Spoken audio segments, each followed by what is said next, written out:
Everybody asking how we doing, say we good. Don't need no one to tell me how to live just like they would. It ain't their business, but they in it, I don't know why. Revolved around my life after I found another.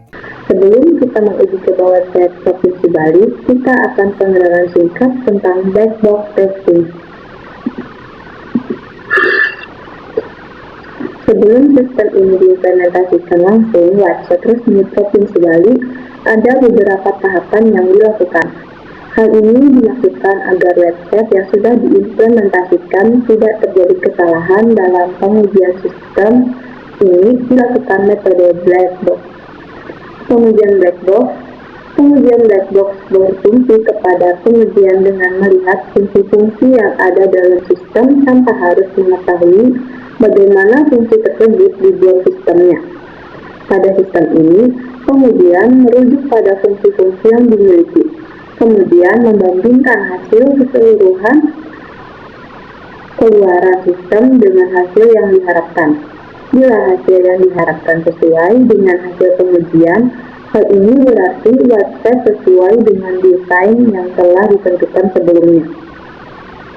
Bila belum sesuai, maka perlu dilakukan pengecekan lebih lanjut dan perbaikan. Berikut ini pengujian black box terhadap sistem ini. Di sini saya telah melakukan pengujian dengan 12 hasil pengujian black box. Pertama, pengujian fungsionalitas dasar. A. Verifikasi apakah semua tautan pada beranda berfungsi dengan baik. Semua tautan pada beranda berfungsi dengan baik. Tidak ada tautan yang rusak atau mengarahkan ke halaman error. Ini adalah untuk pilihan semua tautannya, dan ini adalah hasilnya. Profil.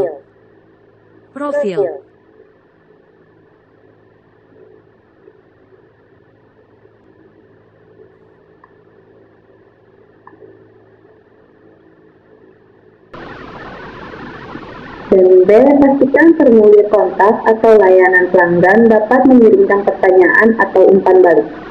Pada sistem ini hanya menampilkan alamat dan kontak untuk dihubungi, tidak bersifat real time, memerlukan waktu untuk mendapatkan umpan balik. Namun, tidak ada tempat untuk layanan pelanggan dapat mengirimkan pertanyaan atau umpan balik. Di sini mereka hanya mencantumkan alamat, media sosial, dan lokasi saja.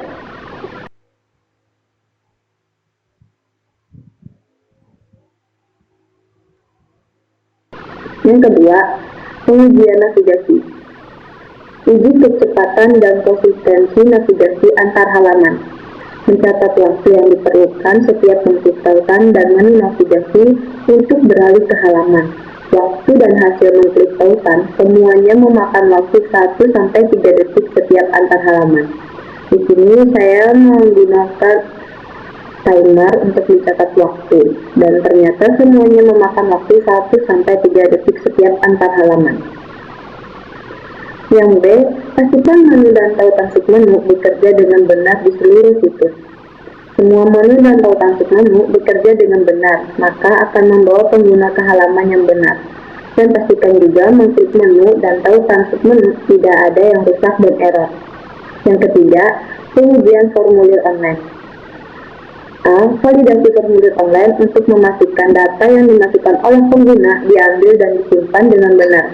Di sini tidak ada pengujian formulir online di dalam website Bali tersebut. Bagian B juga, coba memasukkan data tidak valid dan pastikan sistem memberikan tanggapan yang sesuai. Tidak ada pengujian formulir online juga di dalam website Bali tersebut. Yang keempat, pengujian kinerja. Menguji kinerja kecepatan load halaman dengan menggunakan alat seperti Google Textbook Insight. Di bawah adalah beberapa nilai pengujian dari website Bali. Di sini saya mencoba di pengaturan desktopnya untuk melihat bagaimana tampilannya, dan ini adalah hasilnya.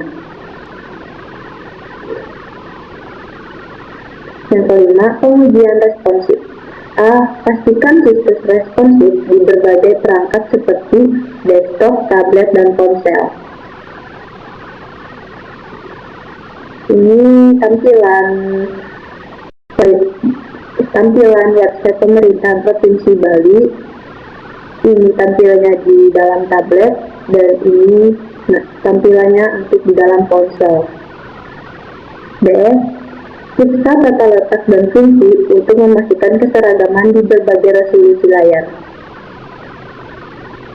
Resolusi layar tablet ini dan resolusi layar ponsel adalah ini. Yang keenam, pengujian hak akses. A. Pastikan hanya pengguna yang berwenang yang dapat mengakses halaman atau fungsi tertentu. Ini salah satu contoh saya telah mencoba di dalam website Bali dengan berbagai cara, mencoba dari Facebook, Google, dan dari iToya langsung, kayak seperti kayak pendaftaran kayak gitu ya istilahnya. Dan ternyata semua untuk registrasinya pun juga tidak bisa untuk login, soalnya ini untuk yang berwenang yang dapat mengakses itu. Nah, tampilan login ini hanya pengguna yang berwenang untuk bisa masuk ke halaman tersebut atau mengaksesnya.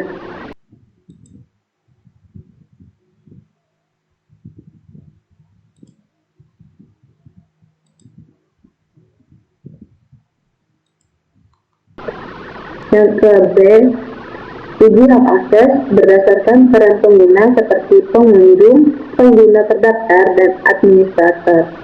Tampilan ini hanya peran pengguna seperti pengunjung akan bisa melihat tampilan website yang berkaitan dengan hal-hal tentang Bali.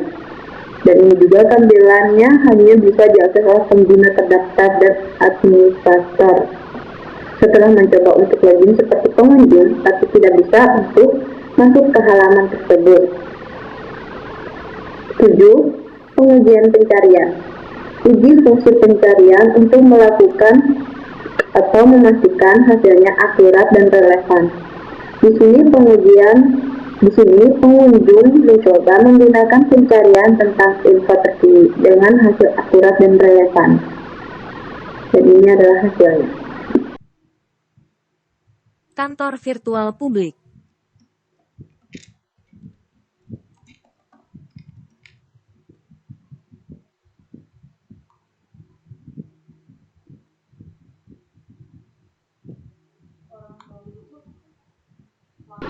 B. Coba cari dengan menggunakan kata kunci umum dan khusus tentang Dinas Pariwisata.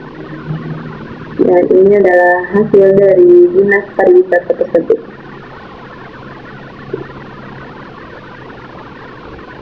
Yang ke-8, pengujian kompatibilitas browser. Pastikan situs dapat diakses dan berfungsi dengan baik di browser yang berbeda, seperti Chrome, Firefox, dan Safari. Ini adalah tampilan untuk Chrome, ini adalah tampilan untuk Firefox-nya, dan ini adalah tampilan Safari. Saya telah mencoba mengakses dengan beberapa situs seperti Chrome, Firefox, dan Safari. Semua situs yang telah saya uji semuanya berfungsi dengan baik dan aman. 9. Pengujian lokalisasi. Pastikan konten situs ditampilkan dengan benar dalam bahasa Indonesia.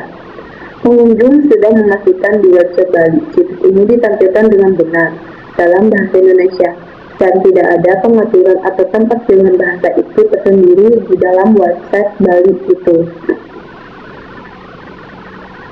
D. Uji formulir atau halaman dengan menggunakan karakteristik khusus atau format tanggal sesuai dengan konvensi lokal. Di sini saya mencoba dengan tanda petik 2. Pengunjung mencoba pengujian dengan menggunakan karakter khusus atau format tanggal sesuai dengan konvensi lokal bahwa konten situs ditampilkan dengan benar dalam bahasa Indonesia.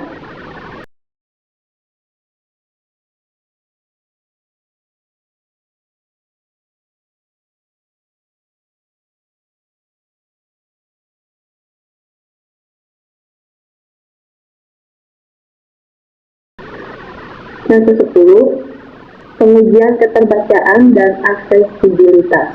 Pengujian aksesibilitas ini menggunakan alat pengujian web atau Web Accessibility Evaluation Tool untuk memeriksa keterbacaan dan aksesibilitas situs web Bali. Ini hasilnya. Yang ke-11, pengujian integrasi media sosial.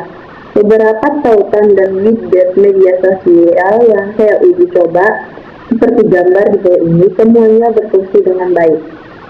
Ini adalah hasil dari pemerintah Provinsi Bali. Ini tampilan dari Facebook, Instagram, YouTube.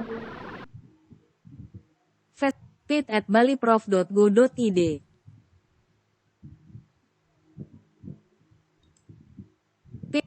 facebook.com/pitprofbali.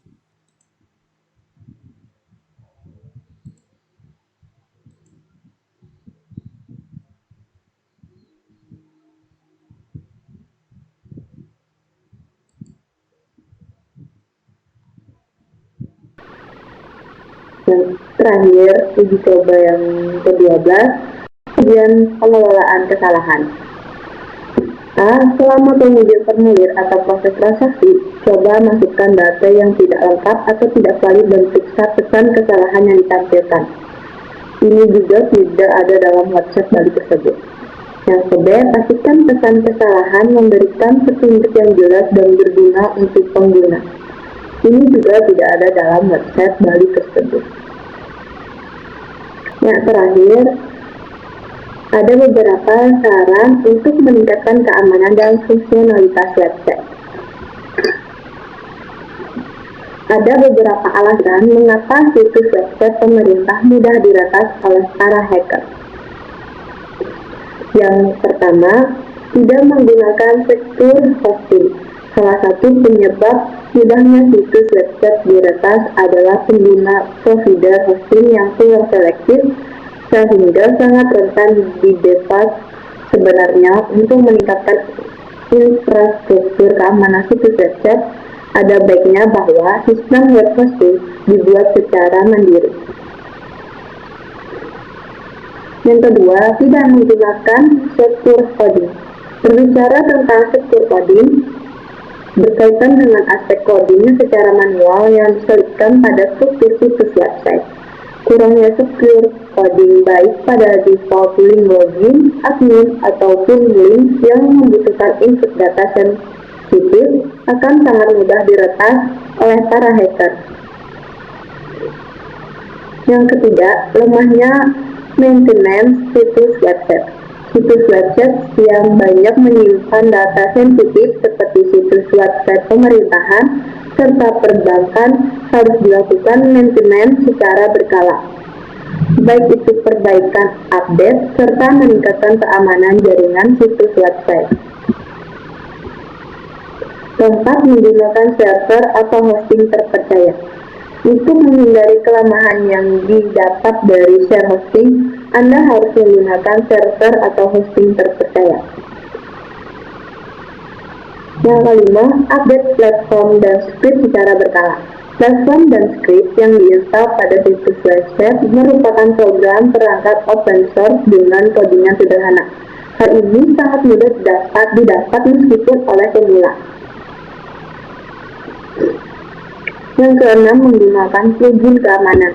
Selain melakukan update platform serta script situs website, Anda juga direkomendasikan menggunakan plugin keamanan pada situs website. Ini akan sangat membantu secara aktif melindungi situs website dari serangan peretas yang tidak terduga. Yang ketujuh, menggunakan situs HTTPS. HTTPS bukan hal yang baru bagi pengguna browser ternama seperti Chrome dan Firefox.